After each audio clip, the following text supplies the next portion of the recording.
콜드콜 먹튀그만해. 존수입니다. 지금 영상 클릭하신 분들은 아마 대부분 40대, 50대 분들이 주로 클릭했을 거라고 생각해요. 40대부터 50대, 4050 이 나이가 되게 중요한 이유가 각자 본인들이 과거에 살았던 삶이 있을 거야. 그죠? 그 과거의 삶에 대해서 내가 책임을 요구받는 시간, 과거에 내가 했던 내 삶의 선택들에 대해서 성적표로 돌려받는 시간이 40대부터 50대까지. 그래서 이 시기부터는 우리가 앞으로 내 미래에 어떻게 삶을 살아가야 될 것인지에 대해서 중간 성적표를 점검받는 시기이기 때문에 되게 중요한데, 사람들이 보통 이렇게 생각해요. 지금 일어난 일에 대해서 옛날에 내가 뭔가 잘못된 선택을 했던 것들이 잘못된 선택을 한 번만 하지 않았겠지. 그죠? 근데 그것들이 시간 속에서 누적돼서 복리의 힘으로 혹은 마이너스 복리의 힘으로 내가 지금 돌려받는다는 걸 알아야 되는데, 자꾸 드러난 현상에만 집중해. 드러난 현상, 드러난 문제라고 하면, 예를 들어서 우리가 문제의 종류가 되게 많은 것 같은데 사실은 문제 종류가 딱 세 가지밖에 없어요. 돈 문제이거나 건강 문제이거나 관계 문제이거나. 40대, 50대, 4050쯤 되면 누구나 인생에 한 번쯤은 이 카테고리 문제들을 다 겪어. 어떤 사람은 이 세 가지 문제를 한 번에 겪을 수도 있어. 그리고 예를 들어서 내가 지금 이 겪는 문제가 관계 문제인 줄 알았어. 남편하고 나하고 지금 막 이혼을 한 해 만에 막 이제 이런 옥신각신 여기에 대해서 이야기를 하는데, 알고 보니까 이게 관계 문제가 아니라 돈 문제였던 거야.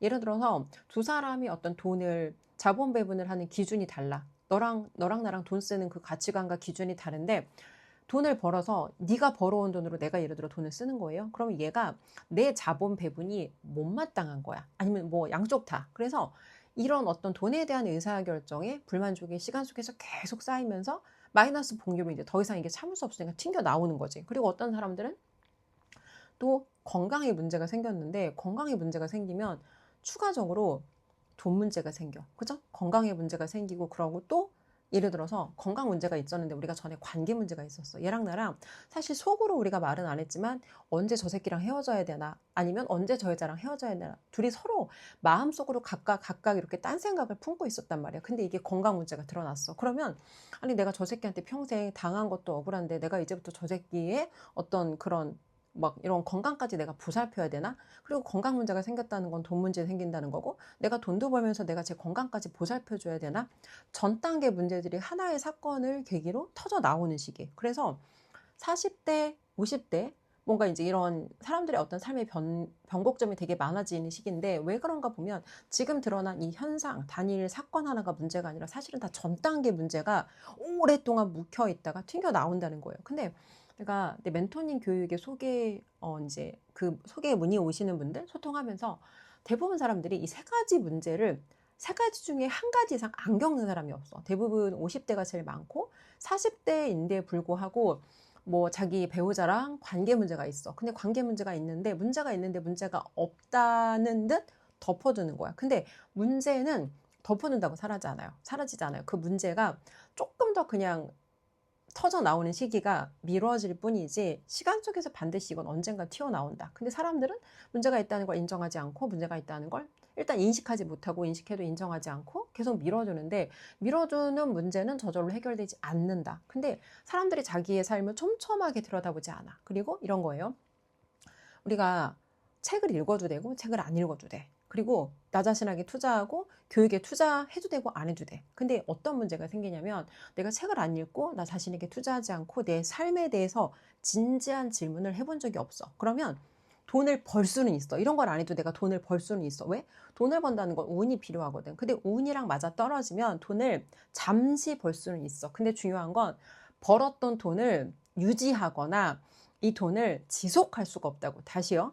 내가 나 자신에게 투자하지 않고 책을 읽지 않고 나 자신과 진지한 이 어떤 질적인 질문을 스스로랑 나누지 않는 거야. 그러면 일단 내 삶에 있는 그 문제들이 발견되지 않고, 문제가 있는데 문제가 있다는 거 인식하지 못하고 인정하지 않고 어쨌든 밀어두는 거야. 그러면 문제는 문제대로 있고, 삶에서 이게 드러난 문제는 문제가 아닌 게, 그 문제가 드러났어. 그럼 그냥 그걸 해결하면 되거든. 근데 사실 진짜 문제가 되는 건 언제 어디서 어떻게 터져나올지 모르는, 아직 내가 예측할 수 없고 아직 발견되지 않은 문제가 진짜 문제인데, 이런 문제들이 잠재적인 문제가 뭐가 있다라는 걸 알려면 내 삶을 촘촘하게 들여다봐야 돼. 왜? 언제 어디서 문제가 튕겨나올지 모르거든. 내가 예측하고 계획하려고 해도 뜻대로 안 되는 게 인생인데 어떤 일이 생길지에 대한 하강면의 시나리오가 없는 사람은 그 하강면이 튀어나왔을 때, 블랙스완이 튀어나왔을 때 그냥 그 블랙스완 하나에 한 방에 당할 수 있다. 특히 어떤 사람이 한 방에 당하냐. 이전까지 내 삶이 너무 잔잔했어. 이전까지 내 삶이 너무 편안하고 이전까지 내 삶이 너무 안정적이었어. 안정적인 사람일수록 이런 블랙스완을 만났을 때 칠면조처럼 한 방에 당할 수 있다. 추수감사절에 칠면조는 천일 동안 주인의 사랑을 확신해요. 천일 동안 주인이 꼬박꼬박 나한테 먹이를 주고 나를 너무 사랑했는데 딱 그 추수감사절이 되는 날 왜 이렇게 주인이 나를 사랑했는지 깨닫게 되는데 이미 너무 늦었다는 거죠. 근데 안정적으로 살던 사람들일수록 이 어떤 뜻밖의 블랙스완을 만났을 때 이 하나의 단일 사건에 그 사람의 인생, 그 사람의 삶이 파괴될 수도 있다. 봐봐요. 인생이 안 풀리기 시작할 때 제일 먼저 나빠지는 게 있어. 우리 주변에 언제까지는 잘 나가다가 갑자기 뭔가 인생이 꼬이는 사람들이 있단 말이야. 그죠? 그 인생이 꼬이는 사람들이 여러 가지 많은 원인이 있겠지만 첫 번째 제일 나빠지는 게 그 사람의 에너지가 나빠져. 예전까지 뭔가 그 사람이 되게 생기 있고 열정적이고 막 에너지가 있던 사람인데 어느 순간 어떤 그 드러나지 않는 문제들, 아직은 드러나지 않았을 수도 있어. 근데 그런 문제들이 그 사람의 삶에 여기저기 이제 튀겨나올 준비를 하면서 그 사람 에너지가 달라진다고요. 그리고 에너지가 떨어지면, 에너지가 나빠지면 반드시 그 사람은 돈을 잃게 돼요. 그 사람이 우리가 누군가 돈을 벌었다는 걸 이제 그 나름대로 각자 해석을 할 거예요. 나는 이런 일을 하고 있고 이러해서 이런 이유로 돈을 벌었습니다. 근데 대부분의 사람들은 자기가 왜 돈을 벌었는지 자기의 성공을 제대로 뾰족하게 분석하지 못해. 그러다 보니까 막연하게 내가 했던 행위와 내가 이 행위와 이 업을 했기 때문에 돈을 벌었다라고 생각하는데 이런 거예요.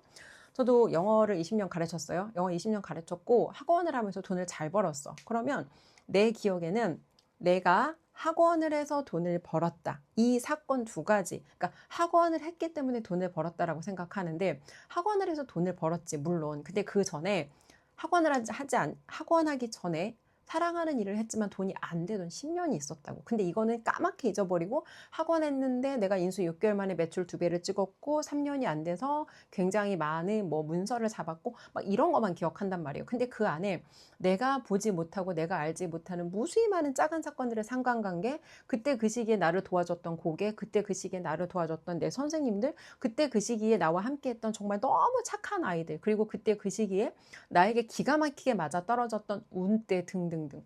이걸 어떻게 다 내가 정확하게 봐내고 어떻게 다 정확하게 분석하냐는 거예요. 근데 사람들은 내가 뭐 때문에 성공했는지, 뭐 때문에 실패했는지를 정확하게 볼 수 없기 때문에 자기가 했던 업과 그걸 해서 내가 얻은 결과, 그걸 해서 내가 버는 돈만 기억하고 이거에서 내가 돈 벌었다. 근데 우리는 우리의 성공과 실패를 뾰족하게 봐내기가 되게 어렵다. 자, 우리가 인생이 바뀐다는 건 결과적으로 말하면 내가 버는 돈의 질이 달라져야 돼. 다시 인생이 바뀐다는 건 돈을 벌 수는 있어. 그러니까 우리가 무슨 일을 해서든 작은 돈이든 큰 돈이든 아니면 형편없는 돈이든 아니면 위상 있는 돈이든 뭘 해서 돈을 벌 수 있다고. 근데 어떤 돈은 그 돈을 버는 게 나를 파괴하는 일인 경우가 있어요.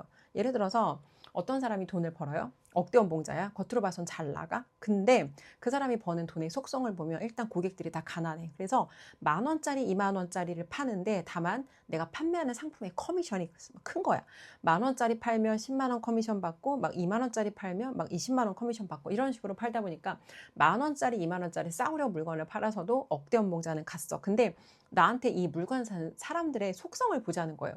내 고객들이 가난하고 내 고객들이 밑바닥이고 내 고객들이 질이 안 좋아. 그러면 그런 사람들을 내가 섬기면서 돈을 버는데 이런 사람들의 돈을 벌기 위해서 내가 쓰레기 같은 얘기를 들으면서 귀에 피가 날 때까지 그 사람들의 불필요한 쓰레기 같은 얘기를 듣고 그 사람들이 나한테 대하는 그 어떤 그 무례한 태도와 이런 사람들과의 막 그런 거래권을 통해서 내가 돈을 벌면 겉으로 봐서는 돈을 벌고 겉으로 봐서는 백화점 가서 쇼핑도 하고 겉으로 봐서는 좋은 차도 타지만 그 돈을 버느라고 내 영혼이 썩어 들어간다고. 자유가 없는 돈이라고. 고객한테 싸가지 없으면 꺼지라고 말해야 되는데 꺼지라고 말할 수가 없어. 왜? 내가 얘 싸구려 거래권을 통해서 돈을 벌고 이 돈을 잃는 게 난 더 두렵기 때문에 얘한테 싸가지 없는 고객한테 꺼지라고 못하는 거야. 근데 생각보다 많은 사람들이 이런 너덜너덜한 돈을 벌기 때문에 돈은 벌지만 자유가 없고, 돈은 벌지만 뭔가 영혼이 파괴되는 기분이고, 돈은 벌지만 뭔가 내 삶은 너덜너덜해. 그래서 이 너덜너덜한 삶을 어떻게 푸냐. 주말에 나가서 맛집 가고, 주말에 가서 뭐 술도 한잔 하고, 주말에 나가서 어디 가서 호캉스도 하고, 아니면은 또 동남아 싸구려 여행지 가서 막 그런 데 가서 자기가 왕이나 왕비처럼 대접받으면서 다시 또 이제 충전하고 돌아와서 다시 또 현실에 너덜너덜한 삶을 산다. 자, 근데 한번 생각을 해보자는 거야. 그러면 이 돈의 질을 바꾸려면 뭘 내가 해야 될까? 이 돈의 질을 바꾸려면 내 업의 구조 변경을 해야 되는데, 옛날에 내가 하던 똑같은 방식으로 심지어 이 싸구려 10,000원짜리, 20,000원짜리 팔기 위해서 전국 팔도를 다 돌아다녀.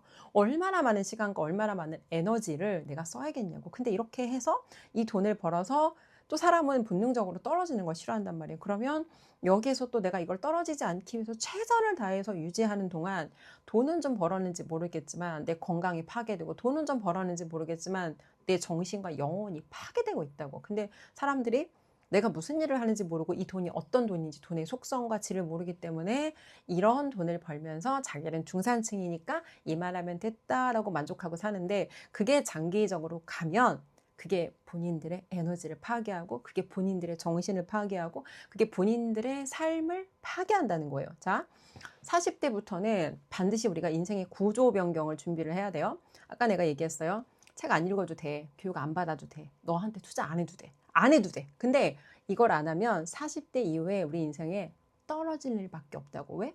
40이 넘었어. 50이 넘었어. 나이가 먹어가는데 여전히 에너지가 넘칠 수 있는 사람은 없다고. 그럼 여기서 내가 예전처럼 고객하고 똑같은 거래를 하는데 내가 에너지가 없어. 젊을 때는 내 젊은 에너지빨로 얘네가 나한테 그렇게 해도 내가 좀 버텨봤는데 나도 에너지가 떨어졌는데, 고객하고 이런 식으로 거래권을 만들면서 이 거래를 지속하면 이 에너지가 떨어질 수밖에 없다고. 누구나 인간은 에너지 자원이 한정되어 있는데 에너지를 끊임없이 자기가 새로 만들어서 그 에너지를 스스로 재충전할 수 있는 사람은 누구도 없다. 그러면 이 사람 에너지가 떨어지면 그때 어떤 일이 일어나냐? 그때부터 매출의 하락이 떨어진다. 이런 거예요. 고객들 입장에서. 아, 뭐야. 옛날에는 전화하면 전화도 빨랑빨랑 잘 받더니 뭔가 제 초심이 잃은 것 같아. 라는 이 에너지 파장이 느껴지는 순간, 예전에는 그게 내가 고객한테 줄 수 있는 최고의 혜택이자 서비스였는데 그게 사라진 거야. 그죠? 그러면 고객 입장에선 더 이상 얘랑 거래할 이유가 없고, 더 이상 얘를 새로운 고객한테 소개할 이유가 사라지는 거죠. 그럼 자연스럽게 매출이 하락으로 이어진다. 그럼 그때부터는 뭔가 내가 옛날에 벌던 돈과 다른 돈을 벌 수밖에 없는 구조 변경을 해야 되는데, 구조 변경 어떻게 하냐? 고객의 질을 높이려면 아주 간단해요. 고객의 질을 높이려면 뭘 먼저 높여야 될까? 나 자신의 가치를 높여야 돼. 근데 사람들은, 특히나 밑바닥에 있고 가난한 사람들은 가격과 가치가 있는데 가격밖에 못 봐. 예를 들어 어떤 교육을 결제를 해야 돼. 근데 그 교육이 예를 1년짜리 프로그램인데 365만 원이야. 그러면 가난한 사람들은 뭘부터 볼까? 그 교육을 통해서 내가 무엇을 얻게 될 수 있나요? 라는 질문을 먼저 하는 게 상식적이고 합리적인 거잖아. 그죠? 근데 가난한 사람들은 가격부터 본다고. 이 돈이면 이라는 이 돈에 대한, 숫자에 대한 계산만 한다고. 근데 세상에 가격과 가치를 비교했을 때 어떤 교육에 대해서 내가 돈을 투자해. 그죠? 365만 원이란 돈을 썼어. 그럼 여기서 내가 사실 손실은 이미 정해져 있어. 돈을 쓰면 나한테 일어날 수 있는 최악의 손실은 365만 원이라는 돈과, 여기 교육에 내가 1년이라는 시간을 썼을 때 돈과 시간의 손실이 이미 한정되어 있고 정해져 있다고. 근데 이 돈을 썼을 때 이것으로부터 내가 얻을 수 있는 이득과 혜택이라는 건 사실 계산을 할 수 없지. 근데 이런 거예요. 사람들이 교육을 받으면 교육의 목적이 내가 100만 원을 썼으면 100만 원 이상의 이득을 뽑을 수 있는 교육을 받아야 된다고 생각해. 일단 내가 교육에 1억이 넘는 돈을 투자하면서 얻은 깨달음은, 내가 100만 원을 썼다고 100만 원을 뽑고 1000만 원을 썼다고 1000만 원을 뽑는 교육은 없다. 근데 사람들이 계산법 자체가 교육에 투자할 때 자판기처럼 생각하고 투자를 하니까, 그런 식으로 거래를 하려고 하니까 거래 자체가 성립이 안 된다. 봐봐요. 나 자신의 가치를 높인다는 건 사실 내가 쓰는 시간의 질을 바꾼다는 거거든. 근데 시간의 질을 바꾸려면 뭘 먼저 바꿔야 돼? 시간의 질을 바꾸려면 내가 쓰는 이전에 이 돈에 대한 지출을 바꾸지 않고는 시간의 지출을 못 바꿔. 우리가 돈을 안 쓰고 사는 사람은 없어요. 맞아요? 돈을 안 쓰는 사람은 없어. 각자 다 써. 누구는 그 돈을 뭐 넷플릭스 보는 데 쓰고, 누구는 그 돈을 치맥하는 데 쓰고, 누구는 그 돈을 이런 책을 사는 데 써요. 이 책이 29,500원이거든요. 내가 만약에 이 책을 읽었어. 이 책을 읽어서 29,500원짜리의 이득을 볼 수도 있지만 이 책을 읽어서 29,500원어치의 이득을 못 볼 수도 있어. 하지만 이 책을 내가 지금 당장 샀다고 해서 지금 당장 이 책으로 당장 돈 가격 가치의 이득을 보는 건 아니지만 이런 것들이 복리의 힘으로 차곡차곡 쌓였을 때 시간 속에서 어떻게 연결될지 알 수가 없다고. 그래서 미래의 이득이라는 건 잠재된 이득이 얼마나 큰지 여기에 대한 보상을 계산할 수 없는데, 가난한 사람들 그리고 대부분 사람들의 계산법은 10,000원 썼으면 10,000원 뽑아야 된다. 근데 내가 정확하게 말해줄게요. 세상에 그런 건 없다. 내가 이득을 계산하고 이득만큼의 반드시 내가 돈을 썼을 때 이 돈을 쓴 거에 대해서 정확한 이득을 보상해 주는 건 세상에 없다. 근데 참 안타까운 게 40대면 대부분 아이들 학원 보내는 부모들 많을 거야. 그죠? 내가 학원을 10년 하면서 나는 학부모들이 학원에 비합리적으로 많은 돈을 쓰는 건 절대적으로 반대하는 사람이고, 왜?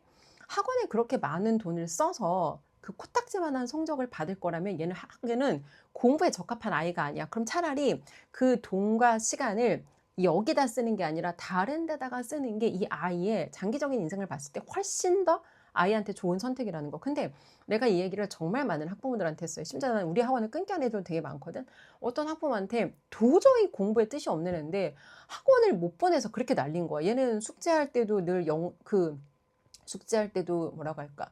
그러니까 영혼 없이 하는 공부와 영혼 없이 하는 숙제는 이 아이 인생에 아무 이득이 안 된다고. 근데 얘는 운동할 때 되게 그 눈빛이 살아있거든. 그러면 얘가 좋아하는 운동을 시켜봐. 운동을 한다는 게 물론 운동선수가 안 될 수도 있어. 근데 뭔가 자기 인생에 나한테도 열정이라는 게 있구나를 확인해 볼 수 있는 그 경험으로 되게 좋은 수단이라고 생각하거든요.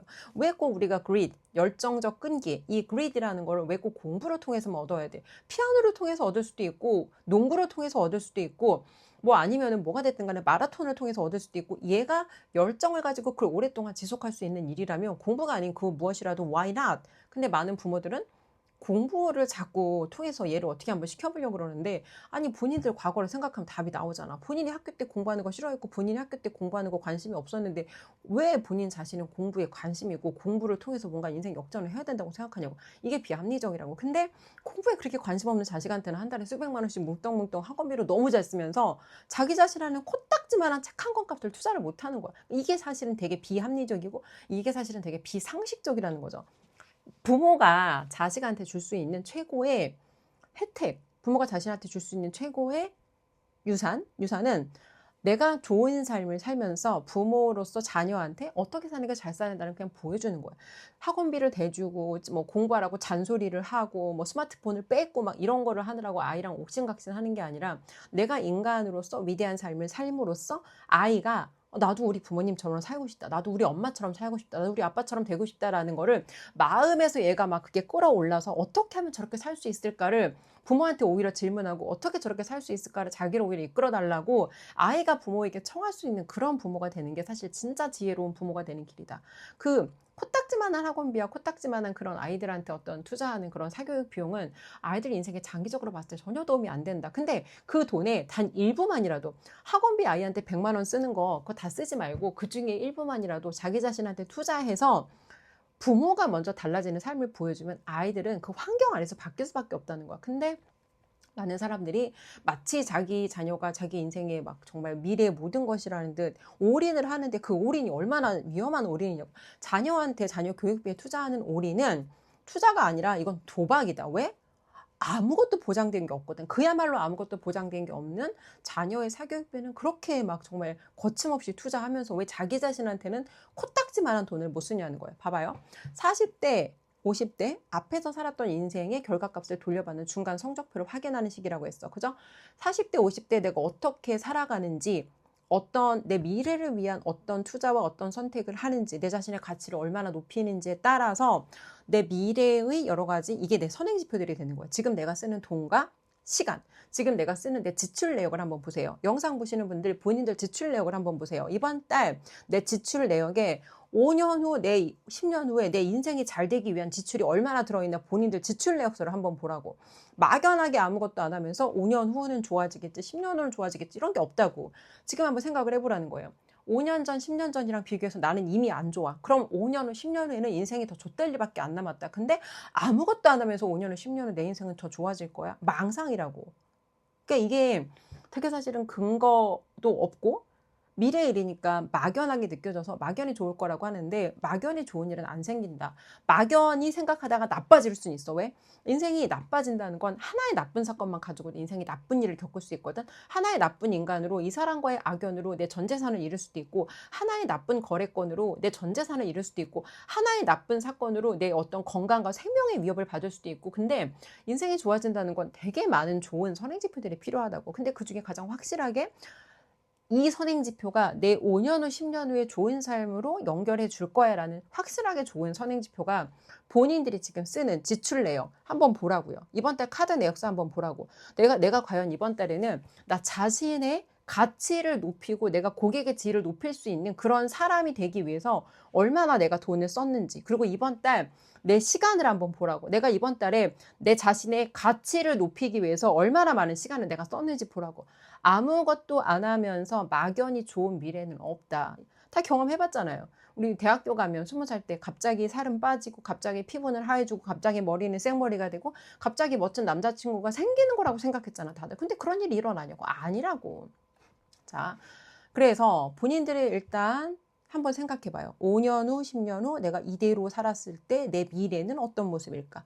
솔직하게 본인하고 소통하라고. 속이지 말고 근거 없이 막연하게 좋아질 거라고 하지 말고 솔직하게 본인하고 소통해 보라고. 그리고 만약에 내가 지금의 이 선행지표가 잘못되어 있어. 그러면 많은 부모들이 내 자식한테 좋은 거 주고 싶고 내 자식한테 피해주는 부모로 남고 싶은 부모는 없을 거야. 그죠? 세 종류의 인간이 있는데 이기적인 인간, 멍청한 인간, 타인에게 피해주는 인간.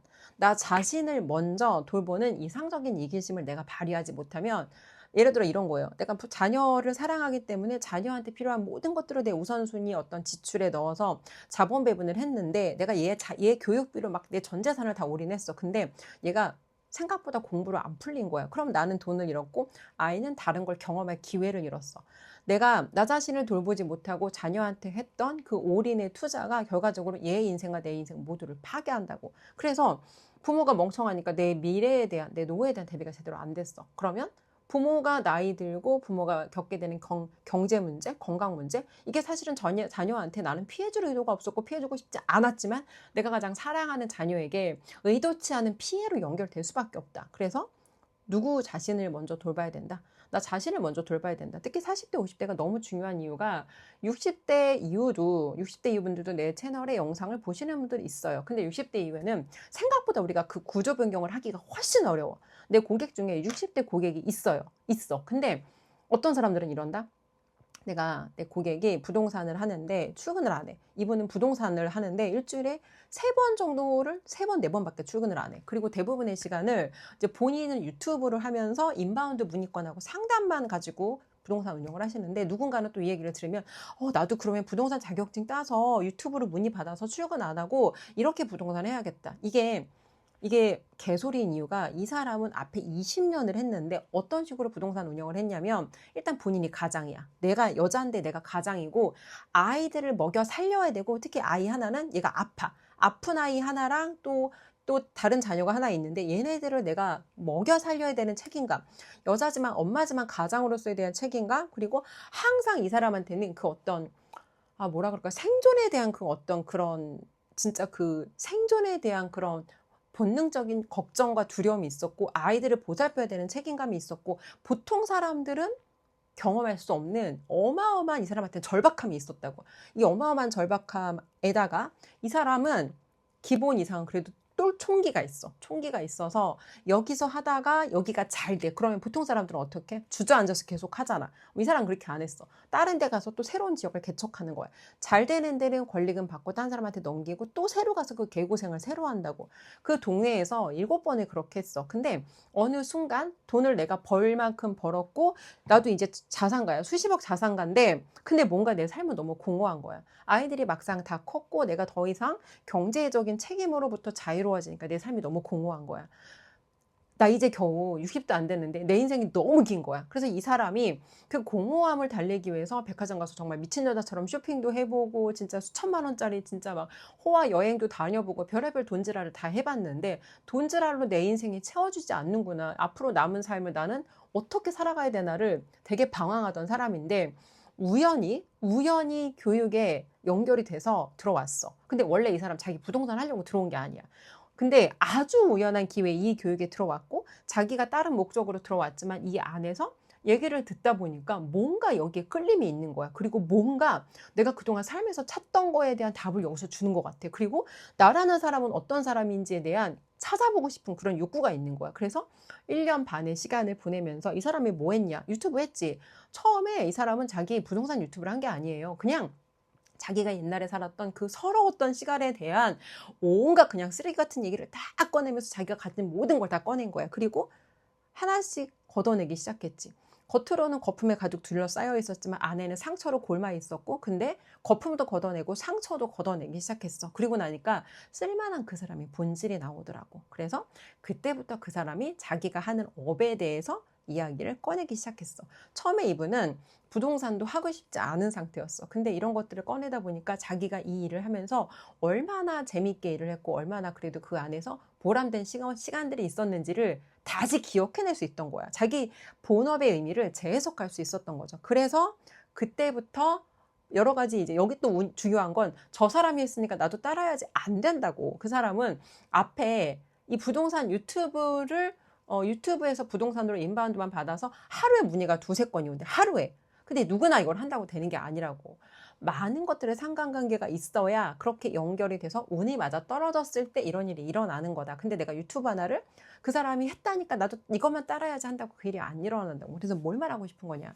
결과적으로 우리 안에 많은 자원이 있지만 많은 자원이 있는데 우리가 그걸 꺼내 쓰지 않으면 내가 무엇을 가지고 있는지 모른다고. 그리고 사람들이 교육에 투자하는 게 누가 저거에서 돈 벌었다더라면 그 반짝거리는 기술 하나를 갖다가 그 기술 하나만 자기가 꽂으면 마치 자기가 그때부터 자기 인생이 잘 풀릴 거라고 생각해. 그런 일 없다고.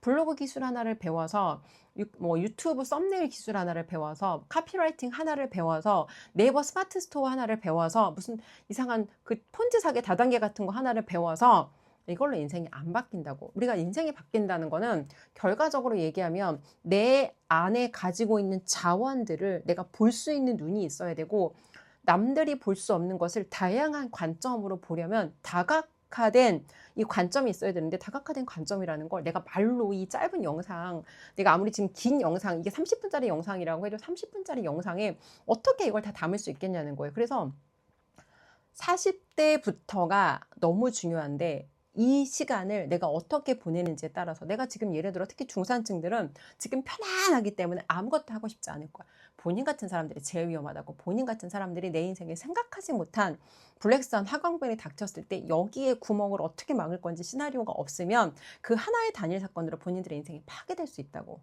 자, 결과적으로 얘기를 해서 지금 내가 쓰는 내 지출 내역을 확인해 보세요. 내 돈의 지출 내역, 그리고 내 시간의 지출 내역, 이걸 확인해 보세요. 그리고 내가 어디에 가장 많은 에너지를 쓰고 있는지 이걸 확인해 보세요. 그리고 옛날에 벌었던 돈을 우려먹는 방식으로 내가 다음 단계로 못 올라가.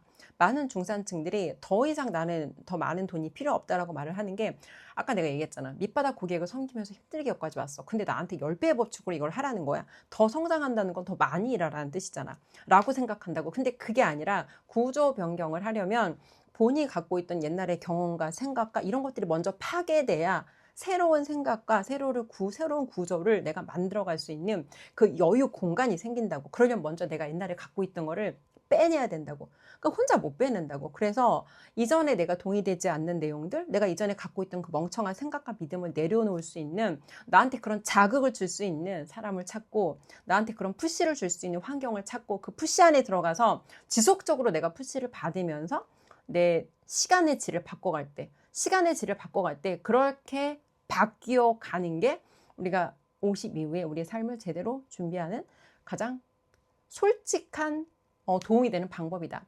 여기에 대해서 정말 진지하게 한번 생각해 봤으면 좋겠고, 어떻게 내가 내 인생의 지출의 구조, 시간의 구조 변경을 해야 될지, 여기에 대한 조금 나는 도움이 필요하다. 혼자서 이런 것들을 어떻게 해야 될지 좀 명확하게 그림이 떠오르지 않는다 하는 사람들은 아래 댓글 한번 눌러보세요.